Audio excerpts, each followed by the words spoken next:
Welcome to America's Heroes Group. And welcome back to America's Heroes Group, our roundtable She Serves, She Matters with She Voices coalition partner Sistah Soldier. October is Breast Cancer, Mental Health, National Disability, and Domestic Violence Awareness Month. Today is Saturday, October 8th, 2022. You just heard our host, Cliff Kelley, at the break. I'm Sean Claiborne, the co-host, Army National Guard veteran. Executive producer is Glenda Smith, and our digital media producer is Ivan Ortega of Scouts Honor Productions. And we have our partner on the line. You know her as Sistah Soldier, and she is the U.S. Army veteran and president and CEO of She Vet Inspire. And she's going to talk about how to gain control over negative thoughts and bounce back with confidence. So what can you tell us about that? Soldier, how you doing? Hey there, I'm doing well, and yourself? Pretty good. Can't complain. So how's the weather where you're at? Good. Oh, it's beautiful. It's like 91 degrees here in Houston. That sounds nice. I can get some positive thoughts around that. That Beautiful good. sunshine, good heat for the skin and the soul. Yeah, beats 50 degrees. I tell you that much. So tell us, what are some of the things, how do negative thoughts infiltrate our minds? So Sean, negative thoughts will infiltrate our mind because a lot of times we'll sit and marinate in a thought process without really not seeking any type of counsel and really just kind of going in a cyclical cycle of what we know from internally and answering our own questions without really looking into it even more. You know, sometimes we have to investigate a thought process or research which will dispel the myth. And you talk a lot about self-trust. So tell me about self-trust. How does that play into building your confidence? So when we talk about building our confidence, we want to look at things like, first let me just start where self-trust starts to deplete and how we end up with a low self-confidence. And one is because we don't keep our promises and our word to ourselves. So if we were to keep the word that we do, the things that we say we are going to do, and keep our promise of what we said to ourselves, then we would have more trust in ourselves and our ability to accomplish that which we said we would do. Give us an example of that. Before we move on, give us an example when we break that promise or break our word to ourselves. Okay, so let's the simplest one about maybe losing weight, you know, or I'm not going to self-sabotage myself anymore.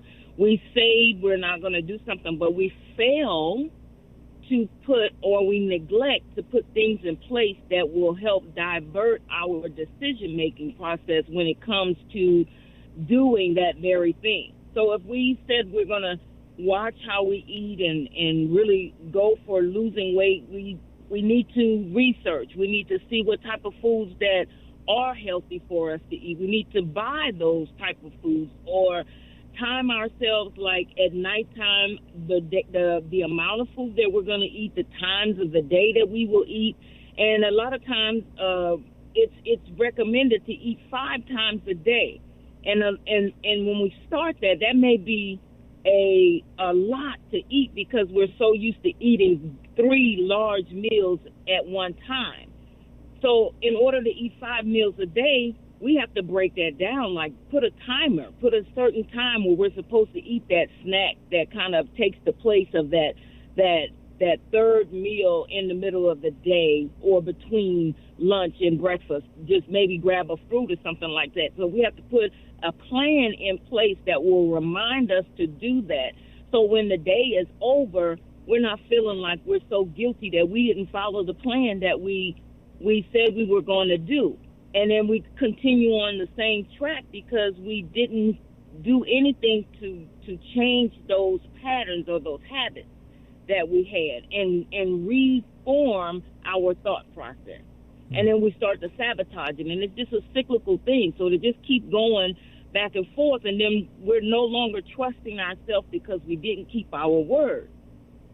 So what's the difference between a reason an excuse, because people will say, well, the reason why I didn't, eat this or didn't do that is because the healthy food's too far away and there's no healthy restaurants in my neighborhood, or because it's more convenient and it costs more money to try to get this healthy food.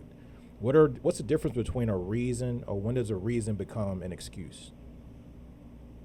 A reason becomes an excuse when it's not when it's not an actual fact. And even though a lot of times, a great example, I had a training that I was to participate in, fly to LA for. And when it came time for me to take that trip, that day before, I was beginning to think of all the things that I could have done instead. Or what if my mom needed me, or something happened where, she fell. And so now I started getting worried and concerned. Well, what if all these things started thinking in my mind, what if this happened? What if that happened? And then the next thing I knew was I canceled my trip. And when it was the day that I actually was supposed to travel, I decided, you know what, all of those were reasonings. That did not happen. I made it up in my mind. And so am I missing out on something that could really forward me in my career? So what I did was rebook my flight, went on the trip, took the training, and everything was fine. I made everything up. I made these assumptions and everything up before it even came to happen. So I was reasoning before it actually happened. So it wasn't a reality. So there's the difference between reasoning and making a reason up and actually something happening that could have actually affected what I was doing. So you mentioned that when you're a child, people have a mind of wonder, and when people are children, they have a little bit a better grasp on just doing things and being able to just have the confidence, or maybe this the naivete, because the kids, they don't know no better. It's going out there and doing things, playing, doing things, building things. How do we have that confidence as a child? How do we keep that as an adult? So one thing about kids is that when they come here, their mindset is totally clear. It's totally fresh. They have no fears. It's not until the adults start placing their fears and their thoughts and all of these things, their habits, their beliefs on these children, that they begin to worry at a young age and start to think that things are going to happen to them because it happened to auntie and them, it happened to mom and them, and so it obviously is going to happen to me too. So we pour our beliefs into children. If they are the wrong belief, whether they're wrong or good, we still will feed them our belief, our thoughts. And so kids, they don't have that, and they're fearless. As an adult, we have to go back and investigate the things that we are fearful of, the things that we are having these thoughts about that haven't happened yet. And because it happened to someone else, we're scared that it's going to happen to us because this is what they said. So we have to look at and again go back and investigate them so that we could really evaluate whether they are applicable to what we are doing. If they're not, how we build our confidence up is we start to reframe our actions by affirmations, doing research, and getting around positive types of people who are going to lift us up and not so much as beat us down with negative words. We have to be aware of how we speak about ourselves or the words that come out of our mouth, because we frame our future with our words. Mm-hmm. So if we are more aware of how we are being, then we could grab a hold of how we're being and see if that's going to lead us where we ultimately want to go. If it's not, there's a opportunity to change that course. So that's amazing, because I think about that, what you just said, and I think about people in business, entrepreneurs, and also thinking about people that are even doing podcasts, for example. The advice of people that train people, and you do this type of work. This is part of your business. Training people to do podcasts and to do things in public media is to go out and do it. You can find 1,000 reasons why, something won't work. But the reality is, yeah, you just, even if it doesn't work the way you want it to work, if you don't, the worst way to go about doing something is not starting. Entrepreneurs always say, don't worry about trying to get the perfect business plan first and trying to get this right first and that first, whatever. You got to go out and start doing it. And once you start doing it, then you start to learn how things work. You start to get things going. But the entrepreneurs that typically fail are the ones that are constantly second guessing, constantly trying to go back and perfect everything to make sure that, it has to be this way, or, if I don't do it this way, this bad thing might happen. Sometimes I just got to just do it the way a child might look at it. Just go ahead and just do it. Yeah. Because if we continue to just keep getting ready to get ready, then we'll never know if it would have worked or not. And in reality, it's when we take that action and we start to see how we want to mold it that we can recognize, well, I don't want that, so I need to try this. And we can see it. We can only reframe it if we know what the outcome is from the first attempt that we try to make and implement things. So it's upon implementation that we begin to see how it actually works. Not only as an entrepreneur, but let's talk about changing job careers. How many times people want to change a career and they don't do it because in their mind, they've already worked it out. It's not going to work because I saw so-and-so, they made the transition and it didn't work for them, so I'm afraid to do it. But maybe that person never researched. Maybe they didn't go and get the additional training that they needed to be prepared for that job. It just was a thought. And if it's just a thought and no action is implemented, no action is taken, then it'll always just be a dream. So we have to look at, well, I can't go by what they did. I literally have to run this course for myself to see what I want, see what my life is supposed to develop, and how am I supposed to be able to contribute to humanity. I think that's really important what you just said. And then I was looking at doing some research for this show. And I looked at a person I'd never known before, but I seen his work because he actually was one of the coaches for the Alabama, the Alabama Crimson Tide. And sorry guys for mentioning Auburn and Alabama. But anyways, what he was talking about was the fact that negative thoughts were so toxic that in his programs, and this guy's worked with professional NBA players and also even trained military special forces to try to get their minds right, telling them that, hey, when you are doing something, you cannot have these negative thoughts in your mind, because these negative thoughts will become self-fulfilling prophecies. If you start talking negative, first of all, when you think about it negatively, then you're going to speak it. And once you say it, you said that it's like a 10 times multiplier when you say it versus thinking it. Because once you get to the point when you say it, then you start to do it. And once you start doing it, it multiplies again. And now you're doing bad behavior. Now it becomes a habit. So he's saying that when you go and you're trying to create positive change, you get to just stop talking negative. Just stop talking negative. Another guy, Steve Harvey, said the same thing. Another guy was saying that if you get a negative thought in your brain, what you should be asking yourself is, whenever that thought comes in, whatever thought it comes in your mind, is how is this thought benefiting me? Is it helping me at all? You're complaining about something, you're doing something. Is it helpful? Yeah.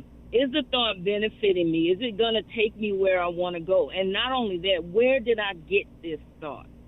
Is this something that I thought of, or someone planted a seed in my mind with it because of their behavior, their words, and their actions?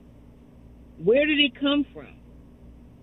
And then we have to look at alternative solutions on where we're going to how we're going to reframe those words and start speaking more positive words that is going to give energy instead of take the energy away from us. A lot of times I have clients that are, feeling depressed or having thoughts of suicide or something of that nature, and I have to share with them, start creating some affirmations. Write down your feelings. Get in touch with those emotions and recognize, do they belong to you or did they come from somewhere else? And so if they came from somewhere else or people we're hanging around, then first of all, they don't belong to us. And if they do, then we have the same opportunity to retract them by doing just the opposite of what we're having in our minds as a thought. Reframing it is really important. So there's like, and a good example of that is, so when people say something is hard, you know, that has a certain feel in the body when someone says it's hard. It's like a resistance, a contrast that comes with it. But you could take that same word and say laborious, and then it doesn't feel like anything. You know that that's a word that it could be difficult, but it still doesn't feel like it drags you down. Mm-hmm. So just a simple word change as when we're speaking can have a huge effect on the outcome.